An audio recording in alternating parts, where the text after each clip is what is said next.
So as of now mga kaibigan, ang update nato sa Pagsabangan River, what do you call is this? The yan, saog?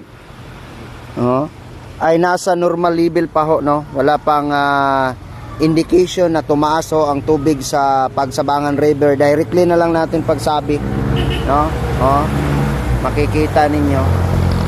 Yan, may indication tayo dyan, yung yellow, orange at saka pula. Pag nasa red level na ho tayo, medyo mabalaka na gitaana. Then diyan sa pinakaubos mga kaibigan, diyan sa pinakababa may indication diyan na white, o makikita ho ninyo. So okay pa ho, wala pang indication na tumaas ang tubig sa ating tinatawag na Pagsabangan River.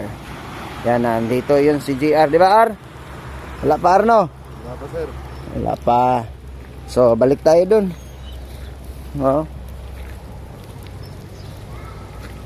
Makita ninyo,